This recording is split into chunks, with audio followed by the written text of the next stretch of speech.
अगर आप भी चाहते हैं अपने पसंदीदा शुद्धता, गुणवत्ता और विश्वसनीयता से पूर्ण आभूषण खरीदना, तो आपके अपने ही शहर में स्थित दीक्षित ज्वेलर्स शिमला चले आना।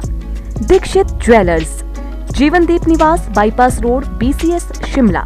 संपर्क करें 0177-267-1115। अगर आप भी चाहते हैं अपने बच्चे का सर्वांगीण विकास, तो यहाँ आकर पूरी होगी आपकी हर एक आस। सरस्वती विद्या मंदिर हाई स्कूल, कमला नगर, शिमला। सत्र 2024 और 25 के लिए प्री नर्सरी, नर्सरी और KG के लिए प्रवेश प्रारंभ 1 दिसंबर 2023 से 31 दिसंबर 2023 तक और पहली से 9वीं कक्षा के लिए प्रवेश प्रारंभ 1 जनवरी 2024 से 28 जनवरी 2024 तक। तो जल्दी कीजिए, भारतीय सांस्कृतिक मूल्यों और संस्कार युक्त शिक्षण संस्थान के लिए एकमात्र विकल्प आपके अपने शहर शिमला में। सरस्वती विद्या मंदिर हाई स्कूल, कमला नगर। अधिक जानकारी के लिए संपर्क करें 8278810797 पर। विधानसभा शीतकालीन सत्र के दूसरे दिन विपक्ष ने सदन से वॉकआउट कर प्रदेश सरकार पर स्टोन क्रशर घोटाले के आरोप लगाए।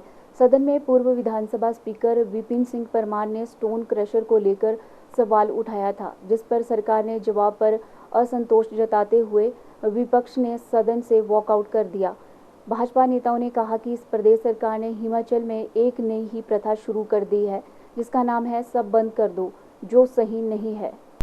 बंद क्यों किया थे? चक्कर है वही चक्कर है, कौन क्रशर बंद है वही चक्कर है, कौन क्रशर बंद क्यों किया थे? चक्कर है वही चक्कर है।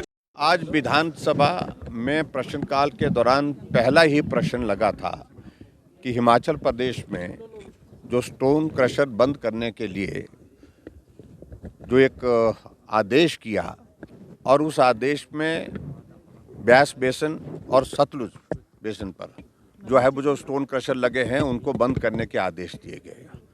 और जब उसका उत्तर हमने सुना जो मंत्री जी ने दिया तो वो बहुत ही हास्यास्पद था। और इसलिए क्योंकि सरकार को झूठ बोलने की आदत पड़ गई है, जो फैक्ट्स हैं वो फैक्ट्स को छुपाने की कोशिश कर रही है।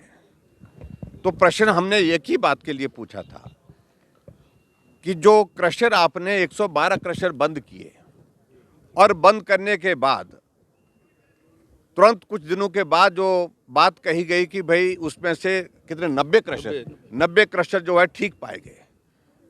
जब ठीक पाए गए तो बंद क्यों किए गए थे? फिर इसका बाद पूछा गया कि भी नुकसान जो आपने जो क्रशर बंद किए उसके कारण नुकसान हुआ? बोलते नुकसान कोई नहीं हुआ। प्रश्न पूछा गया कि कोई आदमी इसमें जो है जो हजारों की संख्या में जो मजदूर वहां पर काम करते हैं वो बेरोजगार नहीं हुए? बोलते नहीं हुए। बोलते हिमाचल के तो रहने वाले नहीं थे, तो बाहर के रहने वाले थे। और मैं ये कहना चाहता हूँ क्रशर में अधिकांश लोग काम करने वाले हिमाचल के हैं। और सबसे बड़ी बात, हैरानी की बात तो ये, जब मुख्यमंत्री जी जवाब देने के लिए खड़े हुए, जो मूल प्रश्न था उनके उस प्रश्न से हट करके अपनी कहानी पढ़ने लग पड़े। सही बात यह है कि बिना सोचे समझे कांग्रेस पार्टी को पिछले 1 साल से एक जुनून सवार हुआ है कि बंद करो, ये भी बंद करो, वो भी बंद करो। और हिमाचल प्रदेश में भारी बारिश के कारण 12,000 से ज़्यादा घर तबाह हुए हैं और हज़ारों की संख्या में घर ऐसे हैं जिनको रिपेयर करने की ज़रूरत है।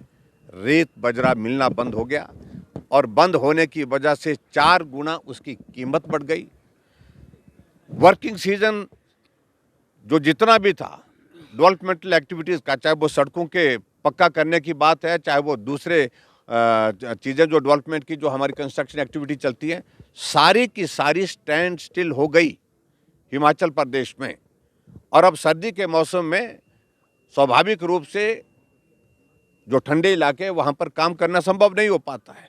पूरा वर्किंग सीजन भी बर्बाद किया। जिन लोगों के घर चले गए थे वो एक बोरू जो है वो रेते बजरे का खरीदने की हिम्मत नहीं जुटा पा रहे थे क्योंकि इतना महंगा हो गया और अवेलेबल नहीं था। तो ऐसे में जिस प्रकार से तर्क देने की कोशिश कर रहे हैं मुख्यमंत्री जी कि नुकसान नहीं हुआ और हम सारी जो है फॉर्मेलिटीज, हम तो कानून के मुताबिक चलेंगे, कानून के मुताबिक चलिए, कौन मना कर रहा है। लेकिन जिस प्रकार से ये क्रशर बंद किए गए और उसके बाद क्रशर वालों को बुला बुला करके यही पूछा जा रहा है कि खोला जाए कि नहीं खोला जाए, और इस बात के पीछे कई चीज़ें निकल रही हैं और सही मायने में ये बहुत बड़ा घोटाला अपने आप में होगा ये हिमाचल प्रदेश में। और ये हमारा आरोप है सरकार के ऊपर, जिस प्रकार से काम को रोक करके दोबारा से उनको शुरू करने के लिए जो बहुत सारी औपचारिकताओं के दौर में से गुजर करके सारी चीज़ों को तंग किया जा रहा है, उन लोगों को तंग किया जा रहा है, मैं समझता हूँ बिल्कुल भी वो उचित नहीं है। दूसरी बात मैं ये भी कहना चाह रहा हूँ, मैं क्या जहां क्रशर मेरे विधानसभा क्षेत्र में तो एक भी क्रशर नहीं है, एक भी नहीं है। अगर क्रशर ही नुकसान का, इनके ही एक मंत्री ने कहा और एक बार नहीं कई बार उन्होंने कहा कि क्रशर एकमात्र कारण नहीं है। इंडस्ट्री मिनिस्टर बोलते हैं कि क्रशर के कारण बाढ़ आई, नुकसान हुआ, और दूसरे मंत्री कह रहे हैं, पीडब्ल्यूडी मंत्री कह रहे हैं कि बाढ़ के कारण जो क्रशर के कारण नुकसान नहीं हुआ है, क्रशर जल्दी खुलने चाहिए, इससे नुकसान प्रदेश का हो रहा है। आपस में आप अंदाजा लगाइए कि हालत क्या बन गई है प्रदेश सरकार की। एक मंत्री कुछ बोल रहा है, दूसरा मंत्री कुछ बोल रहा है। और यहाँ पर जिक्र किया गया कि वहाँ के जो विधायक हैं, क्या नाम, जो सीपीएस हैं, उनने कहीं जिक्र किया कि अगर ये जो है वो ये माइनिंग नहीं हुई होती, इलीगल बोला या क्या बोला शब्द मेरे पास नहीं है, लेकिन उनने कहा अगर नहीं होते तो सारा का सारा नालागढ़ बह गया था बोलते हैं। अब ये तमाशा ही बन गया है, ये तमाशा बन गया है हिमाचल प्रदेश में कांग्रेस पार्टी की सरकार का वर्तमान में। इसलिए हम कह रहे हैं, मंत्री कुछ कह रहा है, मुख्यमंत्री कुछ कह रहे हैं कि कम से कम आप जवाब एक जैसा तो दो, और जवाब वो दीजिए जिसके पीछे हकीकत है, सच्चाई है। इसलिए आज जब हमने प्रश्न का उत्तर संतोषजनक नहीं मिला, जो विपिन परमार जी ने प्रश्न किया था, जब उनको पूछने के लिए दोबारा सप्लीमेंट्री अलाउ नहीं की गई, और इस कारण से हमने वॉकआउट किया। सरकार तो ये भी कह रही है कि पूर्व में जो आपकी सरकार थी उनके समय में लगातार जो है वो आपने अनदेखी की है, अवैध जो खनन हो रहा है वो उसका बड़ा कारण है। नहीं, देखिए, एक बात मान करके चलिए, मुख्यमंत्री को तो आदत है कुछ भी कहने की, और उनको ये एहसास ही नहीं हो पा रहा कि वो मुख्यमंत्री है, जो कहना है वो फैक्ट्स पर कहना चाहिए और जो जिसमें सच्चाई हो। और जानकारी उनके पास है या नहीं है मुझे नहीं मालूम, जानकारी होनी चाहिए, लेकिन कुछ भी कहने की आदत है, इसलिए मैं उस पर टिप्पणी नहीं करना चाहता। Thank you. आज विधानसभा शुरू होते ही पहला ही प्रश्न स्टोन क्रशर के ऊपर था, और मुझे बड़े दुख के साथ कहना पड़ रहा है कि सरकार किसी भी प्रश्न के उत्तर की ठीक तरीके से तैयारी करके नहीं आती है। और प्रश्न के उत्तर में इस प्रकार का असंतोष था कि हमने वहाँ पे सप्लीमेंट्री पूछा कि भैया आप लोगों ने हिमाचल प्रदेश के अंदर कुछ क्रशरों को बंद कर दिया, कुछ जिलों में क्रशरों को बंद नहीं किया, उसका क्या कारण था और उसके कारण से कितना रेवेन्यू लॉस हुआ, ये बातें पूछी। उनके पास इसका कोई जवाब नहीं था। उल्टा जवाब ये था कि कोई रेवेन्यू लॉस नहीं हुआ, कोई बेरोजगार नहीं हुआ। मैंने उनको बोला कि भाई यहाँ पर 112 क्रशर बंद हुए और लगभग 5500 के करीब लोग बेरोजगार हुए, तो वो बोलते जी उनमें से हिमाचली बड़े कम थे। भाई हिमाचली कम थे उसका जवाब तो दो, रेवेन्यू कम हुआ उसका जवाब तो दो। लेकिन माननीय मंत्री जी, मुझे ऐसा लग रहा है क्योंकि आजकल वो मंत्री और बनने हैं, डर ही लग रहा है इनको कि हमारा विभाग ना छिन जाए, जवाब ही ठीक नहीं दे रहे। इसलिए आज बड़ा असंतोषजनक जवाब जो है वो मंत्री जी ने दिया, और उसके ऊपर जो सोने पे सुहागा माननीय मुख्यमंत्री जी ने कर दिया, उनका जवाब भी इस तरीके का था कि उसमें भी कुछ नहीं निकला। वो आगे आने वाले 4 वर्षों में क्या करना चाहते हैं वो उसके बारे में बोल रहे थे। इसलिए आज बड़ा दुख के साथ कहना पड़ रहा है कि हिमाचल प्रदेश के अंदर ये जो क्रशरों को बंद करना और क्रशरों की साइड पे जाके क्रशरों को चलाना, इसके बारे में आप सब लोगों को आत्मचिंतन और मनन करना चाहिए। और मैं तो ये चाहता हूँ जितने भी मेरे मित्र हैं वहाँ जाके आए और उनसे पूछें कि क्या क्या डिमांड है इस सरकार की। सर, आपने सवाल भी उठाए थे, क्या आपको ये भी लग रहा है कि इसमें कुछ अफसर भी शामिल है, मिली भगत है, गुमराह मुख्यमंत्री को किया गया है? राजनीति के अंदर अफसरों के बिना कुछ नहीं होता। जो कमेटी बनी है वो अफसरों की बनी है, ना कि राजनीति के लोगों की बनी है। इसलिए सारी चीज़ें वहीं से शुरू होती हैं। सर, इसी कमेटी पर जो है वो मुख्यमंत्री ने ये भी कहा कि पूर्व सरकार के दौरान के ही ऑफिसर्स को जो है कमेटी में जो है जिम्मेवारी सौंपी गई थी। निश्चित तौर से जो अफसर हैं वो पूर्व सरकार में भी यही अफसर थे, लेकिन काम करवाने वाले बंदों की कला अलग थी इनसे।